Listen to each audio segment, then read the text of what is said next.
Once upon a time, in a village nestled against the great mountains, lived a brave young girl named Lyra.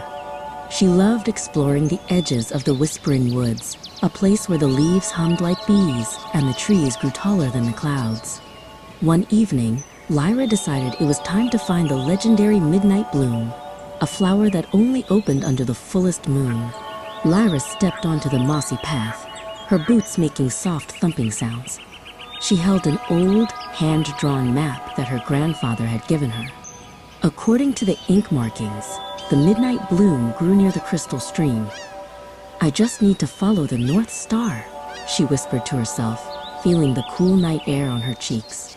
As she walked deeper into the woods, the humming of the leaves grew louder. Suddenly, Lyra heard a different sound, a tiny, soft whimpering coming from behind a giant fern.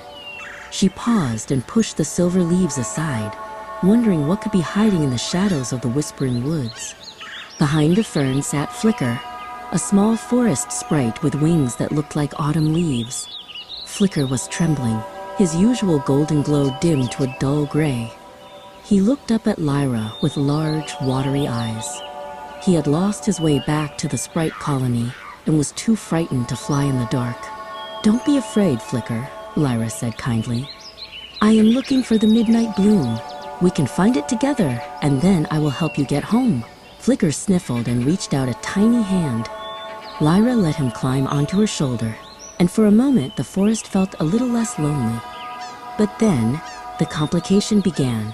Thick, heavy clouds rolled across the sky, swallowing the moon and the stars. The Whispering Woods turned pitch black. Without the moonlight, Lyra couldn't see the path or her map.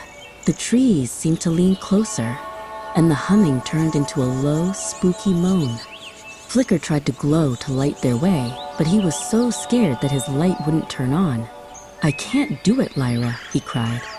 "The dark is too big." Lyra felt a shiver of fear, too, but she knew she had to be strong for her new friend. She took a deep breath and closed her eyes to focus.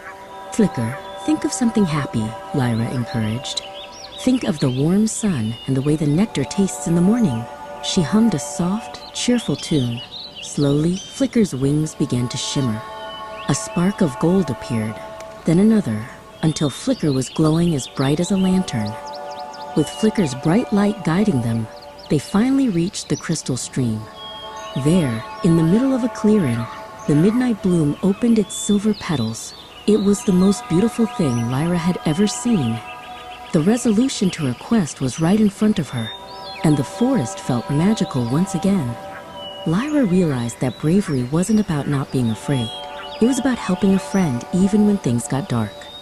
She helped Flicker find his way back to the sprites, and she returned home with a story she would never forget. The Whispering Woods were no longer a mystery, but a place where she had found a true friend